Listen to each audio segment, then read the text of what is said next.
श्री सत्यनारायण भगवान की जय हो।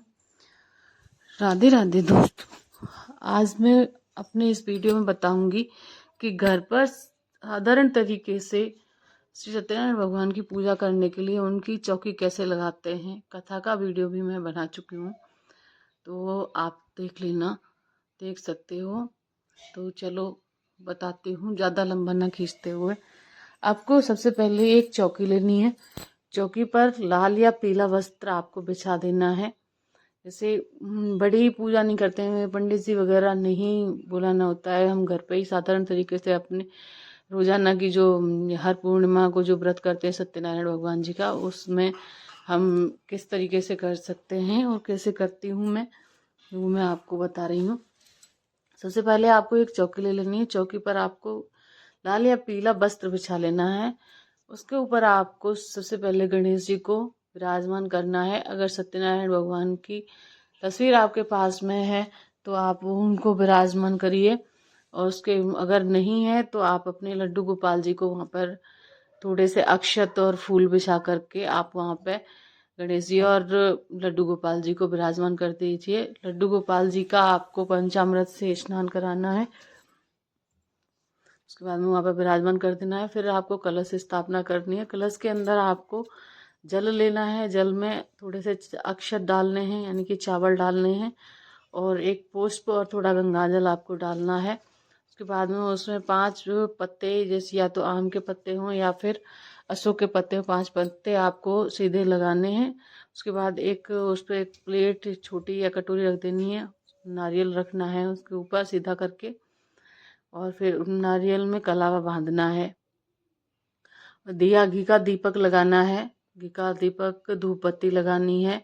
और प्रसाद में आपको पंजीर का प्रसाद बनाना है। दही का पंचामृत बनाना है। पंचामृत बनाने के लिए से दूध, कच्चा दूध, दही और शहद, शक्कर, पानी और गंगाजल आपको लेना है। इन सारी चीज़ों को आपको मिक्स करके पंचामृत तैयार करना है। और तुलसी के पत्ते आपको ज़रूर यूज़ करने हैं हर चीज़ के भोग की जो भी चीज़ होगी उसके अंदर। और आपको पीला फल यानी केले का फल आपको अवश्य ही यूज़ करना है। केले का फल आप उसमें पूजा में रखिए। घी का दीपक वगैरह, फूलों की, पीले फूलों की माला आप प्रभु को पहनाइए, गणेश जी और ठाकुर जी को, दोनों को, उनको मूल माला पहनानी है। चंदन, हल्दी और चावल से गणेश जी की और ठाकुर जी की, यानी कि श्री सत्यनारायण भगवान की, लक्ष्मी माता की, सबकी आपको पूजा करनी है। पूजा करने के बाद में वहाँ पे जैसे सब कुछ अर्पित करके, फूल फल सब कुछ अर्पित करना है प्रभु को। लोटे में, एक लोटे में अलग से जल ले लेना है, उसमें गंगा जल डाल लेना है। थोड़ा सा गंगा जल जरूर डालना है आपको। गंगा जल डाल करके वहाँ पे मतलब पूरे मंदिर में आपको उसके छींटे लगाने हैं। एक फूल उस पानी के अंदर भी डाल लेना है। और इस तरीके से आपको वहाँ पे पूजा करनी है। सब कुछ रख करके, नारियल, फल वगैरह सब मैं बता चुकी हूँ, जो भी सारी चीज़ें साधारण तरीके से। जैसे घर में हम वही हर महीने पंडित जी से पूजा तो नहीं करवाते हैं, तो साधारण तरीके से जैसे हम करते हैं वो मैं आपको बता रही हूँ। सारी चीज़ें आप ले करके आप आराम से अच्छे से पूजा करिए।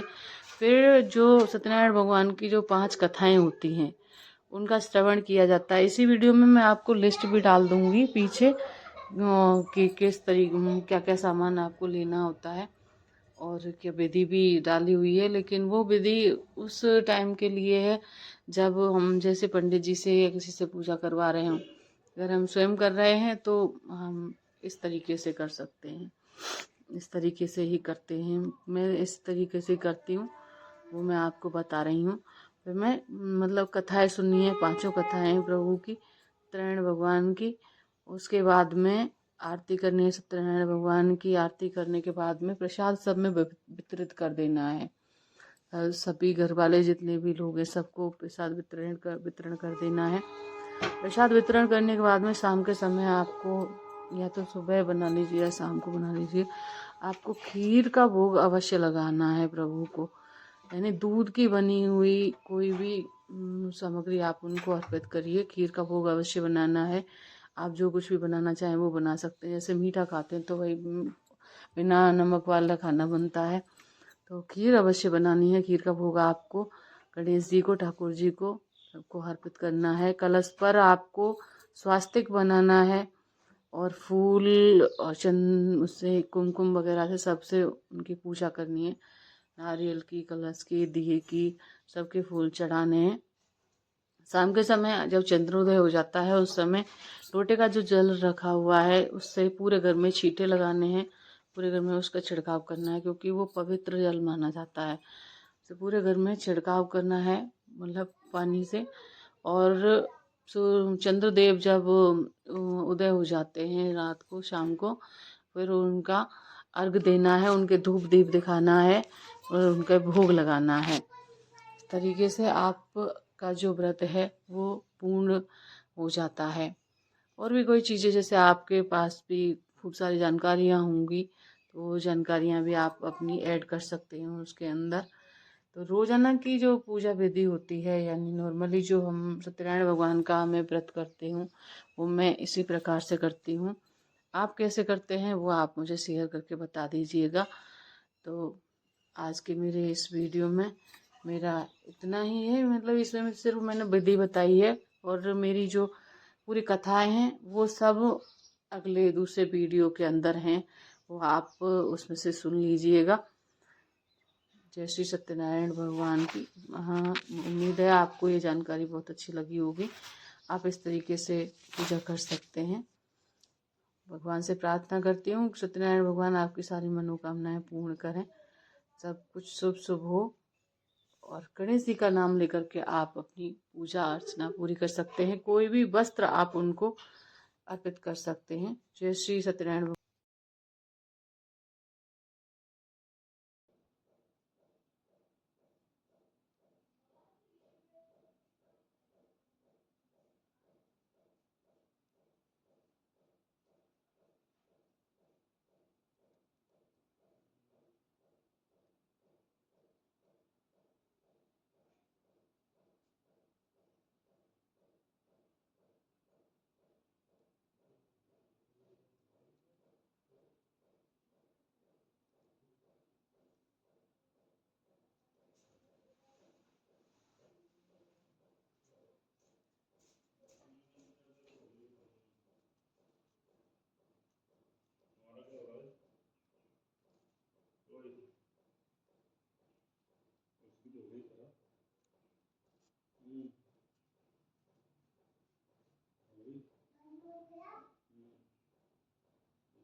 बोलो श्री सत्यनारायण भगवान की जय हो। एक समय नैमिषारण्य तीर्थ में सौनकादि 88,000 ऋषियों ने श्री सूत जी से पूछा, हे प्रभु, इस कलयुग में वेद विद्या रहित मनुष्यों को प्रभु भक्ति किस प्रकार मिलेगी तथा उनका उद्धार कैसे होगा? इसलिए हे मुनिश्रेष्ठ, कोई ऐसा तप कहिए जिससे थोड़े समय में पुण्य प्राप्त होवे तथा मनवांछित फल मिले। वह कथा सुनने की हमारी इच्छा है। सर्वशास्त्र ज्ञाता श्री सूत जी बोले, हे वैष्णवों में पूज्य, आप सबने सर्व प्राणियों के हित की बात पूछी है। अब मैं उस श्रेष्ठ व्रत को आप लोगों से कहूंगा जिस व्रत को नारद जी ने लक्ष्मी नारायण से पूछा था और श्री लक्ष्मीपति ने मुनि श्रेष्ठ नारद से कहा था। सो ध्यान से सुनो। एक समय योगीराज नारद जी दूसरों के हित की इच्छा से अनेक लोकों में घूमते हुए मृत्युलोक में जा पहुंचे। वहां बहुत से योनियों में जन्मे हुए प्राय सभी मनुष्यों को अपने कर्मों के द्वारा अनेक दुखों से पीड़ित देखकर सोचा कि यत्न के करने से निश्चय ही इनके दुखों का नाश हो सकेगा। ऐसा मन में सोचकर विष्णु लोक को गए। वहां श्वेत वर्ण और 4 भुजाओं वाले देवों के ईश नारायण को, जिनके हाथों में शंख चक्र गदा और पद्म थे तथा वरमाला पहने हुए थे, देखकर स्तुति करने लगे। हे भगवान, आप अत्यंत शक्ति से संपन्न हैं। मन तथा वाणी भी आपको नहीं पा सकती। आपका आदि मध्य और अंत नहीं है। निर्गुण स्वरूप सृष्टि के कारण भूत व मनुष्य भक्तों के दुखों को नष्ट करने वाले हो। आपको मेरा नमस्कार है। नारद जी ने इस प्रकार की स्तुति सुनकर विष्णु भगवान बोले, हे मुनिश्रेष्ठ, आपके मन में क्या है? आपका यहाँ किस काम के लिए आगमन हुआ है? निसंकोच कहो। तब नारद मुनि बोले, मृत्युलोक में सब मनुष्य जो अनेक योनियों में पैदा हुए हैं, अपने अपने कर्मों के द्वारा अनेक प्रकार के दुखों से दुखी हो रहे हैं। हे नाथ, मुझ पर दया रखते हुए तो बतलाइए कि उन मनुष्यों के सब दुख थोड़े से ही प्रयत्न से कैसे दूर हो सकते हैं। श्री भगवान जी बोले, हे नारद, मनुष्यों की भलाई के लिए तुमने बहुत अच्छी बात पूछी है। जिस काम के करने से मनुष्य मोह से छूट जाता है वह मैं कहता हूँ। सुनो, बहुत पुण्य देने वाला स्वर्ग तथा मनुष्य लोक दोनों में दुर्लभ एक उत्तम व्रत है। आज मैं प्रेम बस होकर तुमसे कहता हूँ, श्री सत्यनारायण का यह व्रत अच्छी तरह विधि विधान पूर्वक करके मनुष्य तुरंत ही यहाँ सुख होकर मरने पर मोक्ष को प्राप्त होता है। श्री भगवान के वचन सुनकर नारद मुनि बोले कि उस व्रत का क्या फल है, क्या विधान है और किसने यह व्रत किया है और किस दिन यह व्रत करना चाहिए, विस्तार से कहो। भगवान बोले, दुख शोकादि को दूर करने वाला, धन धान्य को बढ़ाने वाला, सौभाग्य तथा संतान को देने वाला, यह व्रत सब स्थानों पर विजयी करने वाला है। भक्ति और श्रद्धा के साथ किसी भी दिन मनुष्य श्री सत्यनारायण की शाम के समय ब्राह्मणों और बंधुओं के साथ धर्मपरायण होकर पूजा करे। भक्ति भाव से नैवेद्य, केले के फल, घी, दूध और गेहूं का चूर्ण सवाया लेवे। गेहूं के अभाव में साठी का चूर्ण, शक्कर तथा गुड़ ले और सब भक्षण योग्य पदार्थ जमा करके भगवान को अर्पण कर देवे तथा बंधुओं सहित ब्राह्मणों को भोजन करावे। तत्पश्चात स्वयं भोजन करे। नृत्य, गीत आदि का आचरण कर श्री सत्यनारायण भगवान को स्मरण करता हुआ समय व्यतीत करे। इस तरह व्रत करने पर मनुष्यों की इच्छा निश्चय ही पूरी होती है। विशेषकर कल काल में भूमि पर यही मोक्ष का सरल उपाय है। इति श्री सत्यनारायण व्रत कथायां प्रथम अध्याय समाप्तम। श्रीमन नारायण नारायण नारायण। अब हम सुनते हैं सत्यनारायण भगवान का द्वितीय अध्याय, दूसरा अध्याय। सूत जी बोले, हे ऋषियों, जिसने पहले समय में इस व्रत को किया है उसका इतिहास कहता हूँ, ध्यान से सुनो। सुंदर काशीपुरी नगरी में एक अति निर्धन ब्राह्मण रहता था। वह भूख प्यास से बेचैन हुआ नित्य ही पृथ्वी पर घूमता था। ब्राह्मणों से प्रेम करने वाले भगवान ने ब्राह्मण को दुखी देखकर बूढ़े ब्राह्मण का रूप धारे उसके पास जाकर आदर के साथ पूछा, हे विप्र, नित्य दुखी पृथ्वी पर क्यों घूमता है? हे श्रेष्ठ ब्राह्मण, ये सब मुझसे कहो, मैं सुनना चाहता हूँ। ब्राह्मण बोला, मैं बहुत निर्धन ब्राह्मण हूँ, भिक्षा के लिए पृथ्वी पर फिरता हूँ। हे भगवान, यदि आप इसका उपाय जानते हो तो कृपा कर कहो। वृद्ध ब्राह्मण बोला कि श्री सत्यनारायण भगवान अनुवांछित फल को देने वाले हैं, इसलिए हे ब्राह्मण, तू उनका पूजन कर, जिसके करने से मनुष्य सब दुखों से मुक्त होता है। ब्राह्मण को व्रत का सारा विधान बतलाकर बूढ़े ब्राह्मण का रूप धारण करने वाले श्री सत्यनारायण भगवान अंतर्ध्यान हो गए। जिस व्रत को वृद्ध ब्राह्मण ने बतलाया है मैं उसको करूंगा, यह निश्चय करने पर उसे रात में नींद भी नहीं आई। वह सवेरे ही उठ श्री सत्यनारायण भगवान के व्रत का निश्चय कर भिक्षा के लिए चला। उस दिन उसको भिक्षा में बहुत धन मिला, जिससे बंधु बांधवों के साथ उसने श्री सत्यनारायण भगवान का व्रत किया। इसके करने से वह ब्राह्मण सब दुखों से छूटकर अनेक प्रकार की संपत्तियों से युक्त हुआ। उस समय से वह ब्राह्मण हर मास व्रत करने लगा। इस तरह श्री सत्यनारायण भगवान के व्रत को जो करेगा वह सब पापों से छूटकर मोक्ष को प्राप्त होगा। आगे जो पृथ्वी पर सत्यनारायण का व्रत करेगा मनुष्य वह सब दुखों से छूटे जाएगा। इस तरह नारद जी ने नारायण का कहा हुआ यह व्रत तुमसे कहा। हे विप्रो, मैं अब और क्या कहूँ? ऋषि बोले, हे मुनीश्वर, संसार में इस व्रत को इस ब्राह्मण से सुनकर किसने इस व्रत को किया और हम वह सब सुनना चाहते हैं।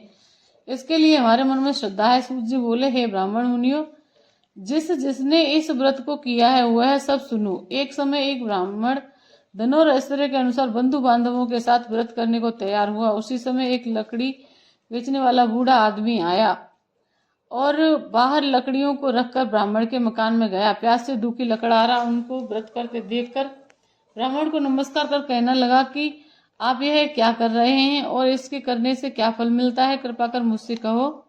ब्राह्मण ने कहा, सब मनोकामनाओं को पूरा करने वाला यह श्री सत्यनारायण भगवान का व्रत है। इसकी ही कृपा से मेरे यहाँ धन धान्य आदि की वृद्धि हुई है। ब्राह्मण से इस व्रत के बारे में सारी जानकारी प्राप्त कर लकड़हारा बहुत प्रसन्न हुआ। चिन्हमत ले और प्रसाद खाने के बाद अपने घर को गया। लकड़हारे ने मन में इस प्रकार का संकल्प किया कि आज ग्राम में लकड़ी बेचने से जो धन मिलेगा उसी से श्री सत्यनारायण देव का उत्तम व्रत करूंगा। यह मन में विचार कर बूढ़ा ब्राह्मण लकड़ियां अपने सिर पर रखकर जिस नगर में धनवान लोग रहते थे वह ऐसे सुंदर नगर में गया। उस रोज वहां पर उन लकड़ियों का दाम पहले दिनों से चौगुना मिला। तब वह बूढ़ा लकड़हारा दाम ले और अति प्रसन्न होकर पक्के केले की फली, शक्कर, घी, दूध, दही और गेहूं का चूर्ण इत्यादि ले श्री सत्यनारायण देव के व्रत की कुल सामग्रियों को लेकर अपने घर आ गया। फिर उसने अपने भाइयों को बुलाकर विधि के साथ भगवान जी का पूजन और व्रत किया। उस व्रत के प्रभाव से बूढ़ा लकड़हारा धनपुत्र आदि से युक्त हुआ और संसार के समस्त सुख भोग कर वैकुंठ को चला गया। इति श्री सत्यनारायण व्रत कथाएं द्वितीय अध्यायम समाप्तम।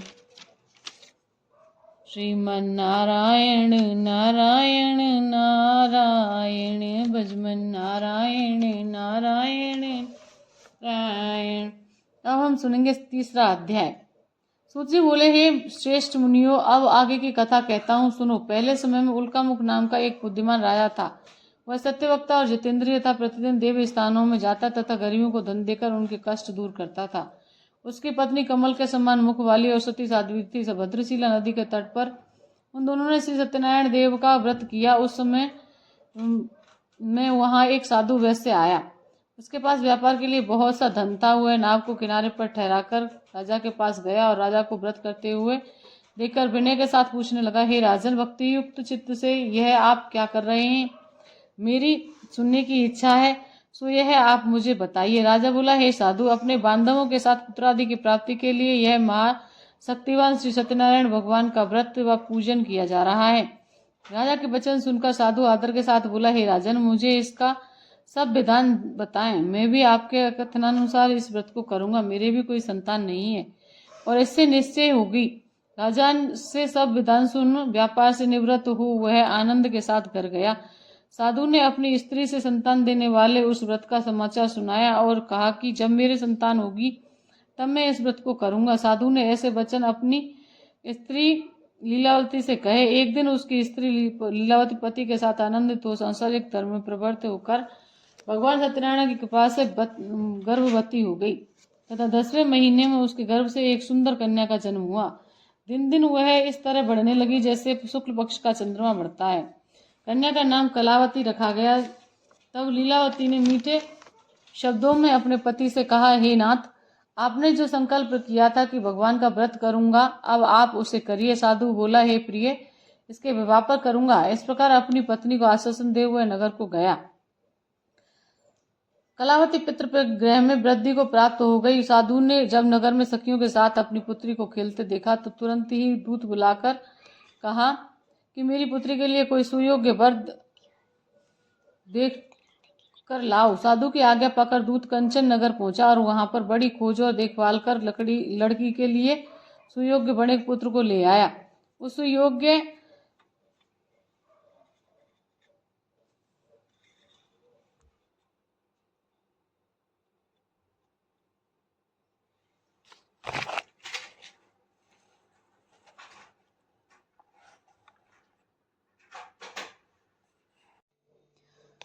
तब श्री भगवान क्रोधित हो गए और शाप दिया कि तुम्हें दारुण दुख प्राप्त होगा। अपने कार्य में कुशल साधु बनिया अपने जमाता सहित समुद्र के समीप स्थित रत्नपुर नगर में गया और वहां दोनों ससुर दामाद चंद्रकेतु राजा के उस नगर में व्यापार करने लगे। एक रोज भगवान श्री सत्यनारायण की माया से प्रेरित कोई चोर राजा का धन चुराकर भागा जा रहा था, किंतु अपने पीछे राजा के दूतों को आता देखकर चोर ने घबराकर भागते हुए राजा के धन को वहीं चुपचाप रख दिया जहां वे दोनों ससुर जमाई ठहरे हुए थे।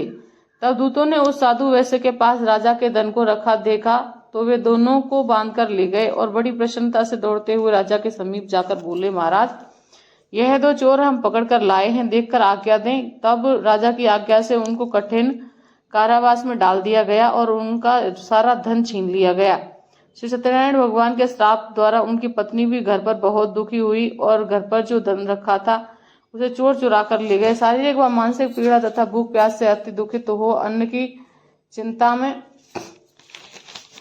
कलावती एक ब्राह्मण के घर गई। वहां उसने श्री सत्यनारायण भगवान का व्रत होते देखा। फिर कथा सुनी तथा प्रसाद ग्रहण कर रात को घर आई। माता ने कलावती से कहा, हे पुत्री, अब तक कहाँ रही व तेरे मन में क्या है? कलावती बोली, हे माता, मैंने एक ब्राह्मण के घर श्री सत्यनारायण भगवान का व्रत देखा है। कन्या के वचन सुनकर लीलावती भगवान के पूजन की तैयारी करने लगी। लीलावती ने परिवार और बंधुओं सहित श्री सत्यनारायण भगवान का पूजन किया और यह वर मांगा कि मेरे पति और दामाद शीघ्र ही आ जावें। साथ ही प्रार्थना की कि हम सबका अपराध क्षमा करो। श्री सत्यनारायण भगवान इस व्रत से संतुष्ट हो गए और राजा चंद्रकेतु को स्वप्न में दिखाई दिए और कहा, हे राजन, दोनों वैसे प्रातः ही छोड़ दो और उनका सब धन जो तुमने ग्रहण किया है दे दो, नहीं तो तेरा धन राज्य पुत्रादि सब नष्ट कर दूंगा। राजा से ऐसा वचन कहकर भगवान अंतर ध्यान हो गए। प्रातःकाल राजा चंद्रकेतु ने सभा में अपना स्वप्न सुनाया। फिर दोनों बड़े पुत्रों को कैसे मुक्त कर सभा में बुलाया। दोनों ने आते ही राजा को नमस्कार किया। राजा मीठे वचनों से बोला, हे महानुभावों, भाभी बस ऐसा कठिन दुख प्राप्त हुआ है, अब तुम्हें कोई भय नहीं। ऐसा कहकर राजा ने उनको नए नए वस्त्र आभूषण पहनवाए तथा उनका जितना धन लिया था उसे दूना धन देकर आदर सहित विदा किया। दोनों वैसे अपने घर को चल दिए।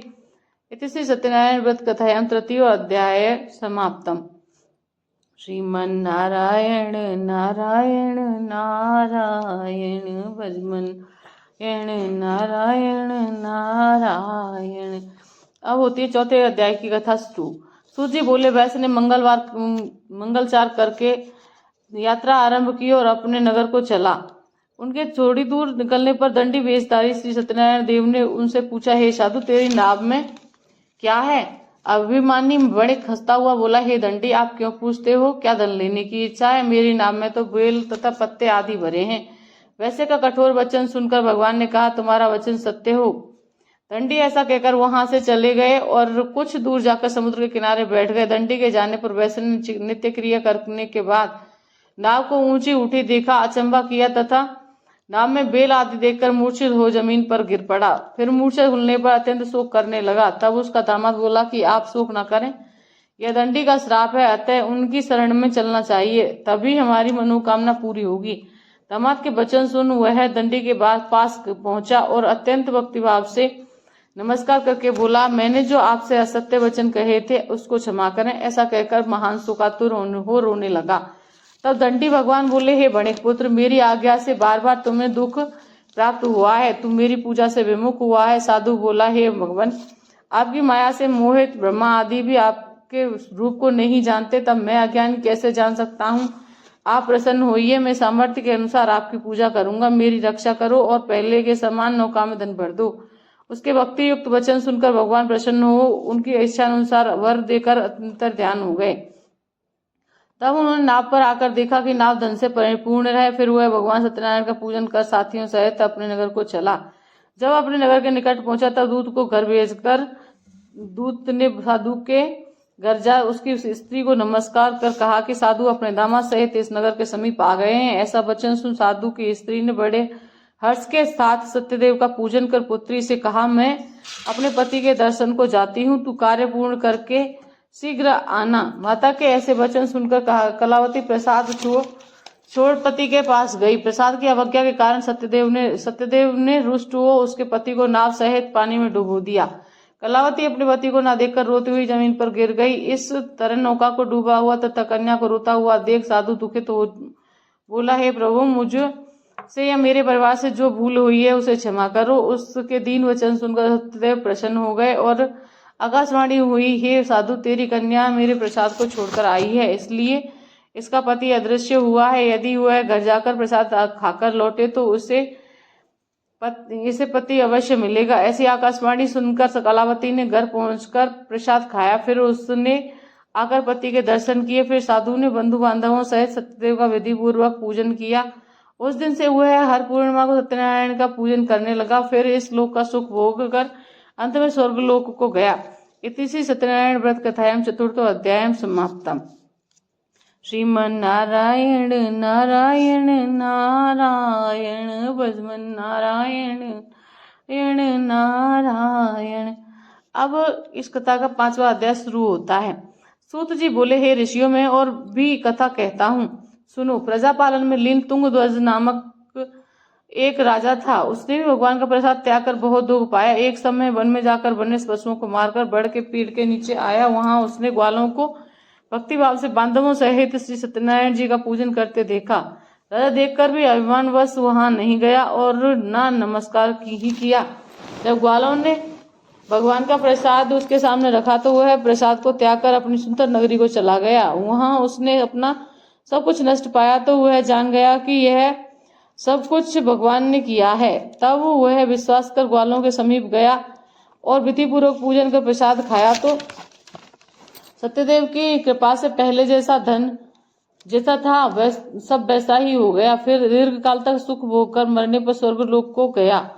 जो मनुष्य इस परम दुर्लभ व्रत को करेगा, भगवान की कृपा से उसे धन धान्य की प्राप्ति होगी, निर्धन धनी हो और बंदी बंधन से मुक्त होकर निर्भय हो जाता है। संतानहीनों को संतान प्राप्त होती है तथा सब मनोरथ पूर्ण होकर अंततः वैकुंठ धाम को जाता है। जिन्होंने पहले इस व्रत को किया है, अब उनके दूसरे जन्म की कथा कहता हूँ।